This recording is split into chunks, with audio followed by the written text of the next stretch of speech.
باندا ولد باندا سرعة حاجة كتملس لك أتملس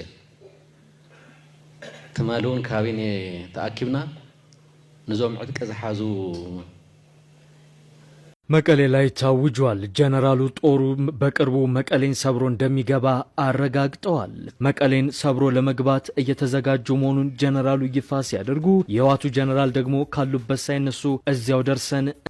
ሰላም ከመይጽንሑ ክብራት ተከታተልቲ ንኩልኩም ተጋሩን ኤርትራውያን አሕዋትና በብዘለኹም ሰላም ረዋ እንዳተመነኹልኩም ሎም ድማ ማሕበራዊ ሚድያ ክዘውሩ ካብ ዝውዕሉ ሁሉ ኩነታት ዜናታት ቶም ዝተመረጹ ሒዘልኩም ቀሪበ ኣለኹ ክብራት ተከታተልቲ ካብኣቶም ድማ ሎም ኣዝዮም ኣዘራርቢ ካብ ዝነበሩ ዜናታት ሓደ ጆን መዲር ካብ ስልጣኑ ከም ዝወረደን ካብ ሴንትራል ኮማንድ ከም ዝተኣገደን እስር ቤት እውን ከም ዝኣተየ ካብ ገዝኡ ተወሲዱ እስር ቤት እውን ከም ዝኣተየ ተሰሚዑ ኣሎ ክብራት ተከታተልቲ እዚ ሓበሬታ እዚ ከመይ ዝብል ነገር ብሓደ ኮይና ክሬና ክብራት ተከታተልቲ ካብ ተወሳኺ ድማ ሓድሽ ኣብ ዝተኻየደ ኣኼባ ደብረጽዮን ዝተናገሮ ብዛዕባ ባንዳታት ብዛዕባ ሓረ መሬትን ብዛዕባ ሰራዊት ትግራይን ንብዙሕ ሰባት እንዳዘራረበ እዩ ስኸንታይ ዝብል ብሓደ ኮይና ክሬና ክብራት ተከታተልቲ ካብ ተወሳኺ ድማ ካብ ሰራዊት ኢትዮጵያ ዝወፀ ሓድሽ ትእዛዝ እውን ንመቐለ ንመሓዝ ኣብ ምግስጋስ ከም ዘለውን ኣብ መንገዲ ከም ዘለውን ተዛሪቦም ኣለዉ ንሱ እውን ከመይ ዝብል ነገር ብሓደ ኮይና ክሬና ክብራት ተከታተልቲ እዚኦም ነዚኦም ዝኣመሳሰሉ ካልኦት ሁሉ ኩነታት ዜናታት እውን ሒዘልኩም ቀሪበ ኣለኹ ክብራት ተከታተልቲ ቅድሚ እቲ ቪድዮ ምጅማርኩም ግን ነቲ ቪድዮ ላይክ ሰብስክራይብ ምግባር ከይትርስዑ ዝምባል ናብ ዝቕፅል ሓበሬታና ንቐፅል ስርዓት ብልጽግና ብሓበራዊ ጽምዶ ክነውግድና ክብል ገብረ ጻድቃን ገለጹ። አንጻርቲ ናይ ጆኖሳይድ ኣገዛዝ ዝበሎ ዝተገበረ ጥምረትን ሓበራዊ ቃልስን ድማ ናብ ዝለዓለ ደረጃ ተሰጋጊሩሎ ክብል ተዛሪቡ። ተጋድላይ ገብረ ጻድቃን ምስ ቴሌቪዥን ትግራይ ኣብ ዝገበሮ ጻንሒት ንቐጥፈካ ዝመጸ ናይ ጆኖሳይድ ኣገዛዝ ንምእላይ ጥምረትን ምትሕብባርን መፍጣር ተፈጥራውን ሕጋዊ መሰል ምዃኑ ኣፍለጡ። ቀዳማይ ሚኒስትር አብይ አሕመድ ዝመርሖ ስርዓት ብዘይ ኩናት ክነብር ከም ዘይኽእልን ህዝቢ ምስ ህዝቢ ብምግጫውን ብምድንጋርን ስልጣኑን ምቅጻል ዝገብሮ ፈተነ ሙሉእ ከም ዝፈሸለ ገለጹ። ወጭቁ ከም ዝሓብሮ ንኸጥፈካ ዝመጽእ ሓደ ናይ ጆኖሳይድ ኣገዛዝ ንምእላይ ጥምረት ምፍጣር ተፈጥራውን ሕጋዊ መሰል ብምዋል ኩሎም እቲ ስርዓት ዘጥቅዖም ዘሎ ሓይልታት ሓድነቶም ኣጠናኺሮም ጠጠው ክብሉ ከም ዘለዎ ማረዲኦም ንህልውናኻ ክትብል ጥምረት ምፍጣር ሕጋዊ መሰል ዝበለ ተተጋደላይ በየናይ መዐቀንን ኣብ ምንታይ ዓንቀፅን ብዘሎ ሕገ መንግስታዊ መሰል ምዃኑ ግን ኣይገለጸን። ተዘይ ተቐቢሩ ህዝቢ ትግራይ ናይ ምጥፋዕ ሕልሙ ክገድፍ ኢልና ክንሓስብ የብልና። ኣፈጣጥራ ናይ ስርዓት እዚ እውን ህዝብታት ምጥፋእ ህዝብታት ምድማይ ብሓሶትን ህዝብታት ነንባዕሎም ብምብልዓን ዝተፈጠረ ሓይል ስለ ዝኾነ እዚ ሓይል እዚ ብሰላሕታዊ ጽንተት ህዝቢ ትግራይ ንምጥፋእ መደው ሕዚ ድማ ኩሉ ዝበሃል ሓይሉ ኣኻኺቡ ህዝቢ ትግራይ ዝተረፈኒ ናይ ጽንተት ዋኒን ክውድእ መጽየለኹ ይብለና ኣሎ። እዚ ባህሪ ናይቲ ስርዓት እዩ። ነቲ ናይቲ ስርዓት ባህሪ ፈሊጥና ኢና ንሕና ተጋሩውን ህዝቢ ትግራይ ይበርስን ህዝቢ ትግራይ ይጠፍእ ኢልና ነቲ ስርዓት መሊና ካብ ምቅባጽ ወፃ ኣማራጽ ከም ዘይብልና ፈሊጥና ክንዳሎ ዝግበአና እምበር በዓሉ ስርዓትማ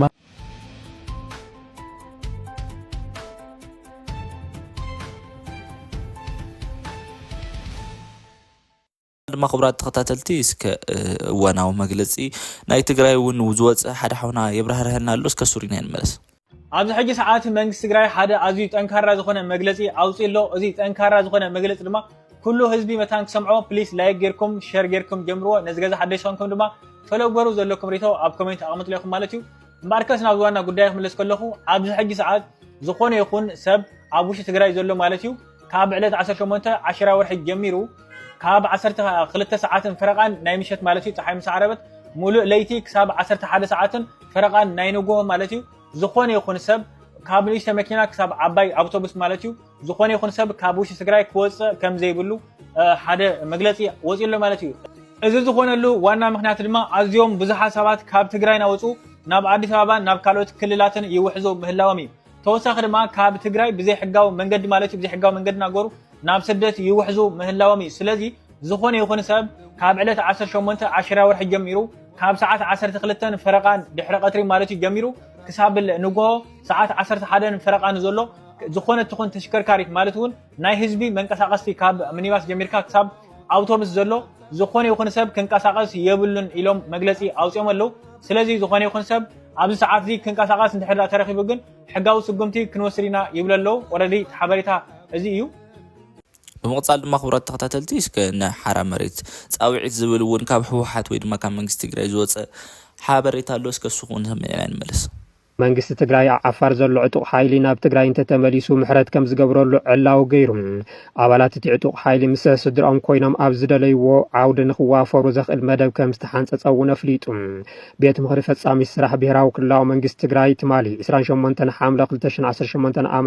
ኣብ ዘካየደ ስሩዕ ኣኼባ ኣብ ክልተ ኣጀንዳታት ተማይጡ ውሳነ ከም ዘሕለፈ ገሊጹ ብፍላጥ ይኹን ብምድንጋር ካብ መጋቢት 2017 ዓ.ም ጀሚሩ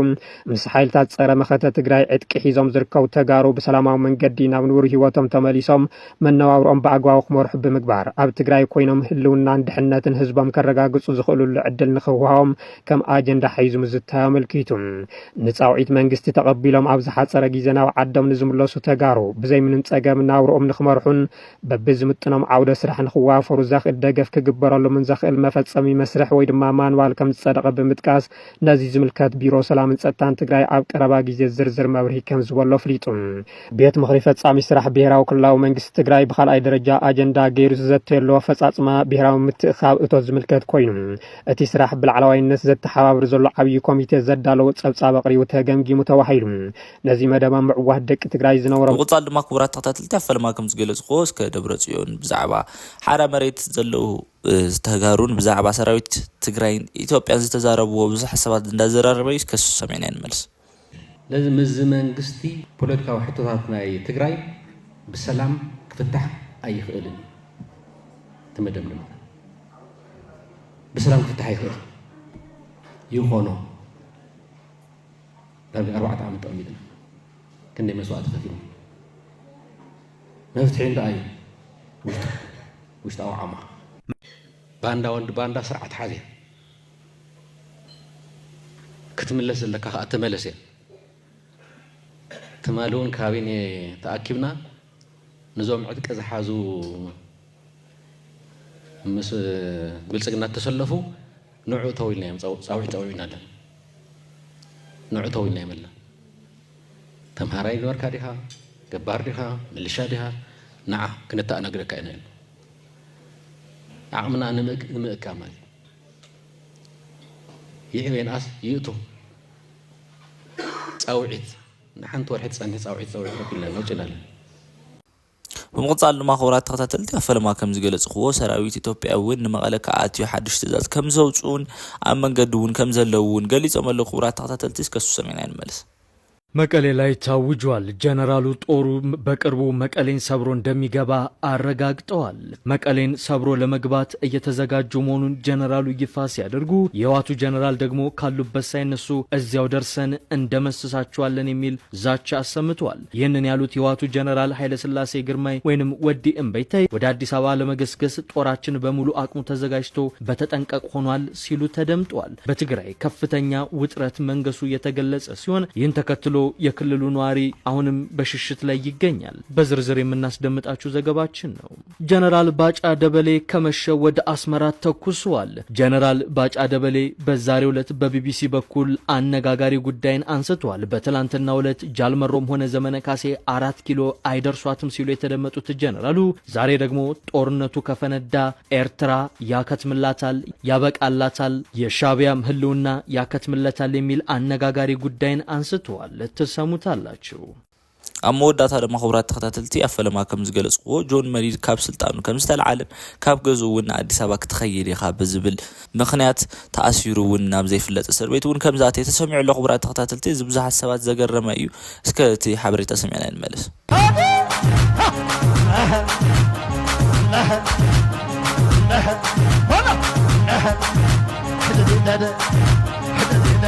باركس كبرات تقتاتلتين لوم زبالكم حبريتات نزي مسل نيرم دحر داتي حبريتا فوتيخمو لايك سبسكرايب مقبر كي ترسعوا خبرات تقتاتلتي بقصالي فيديوس كعن راقب سلام.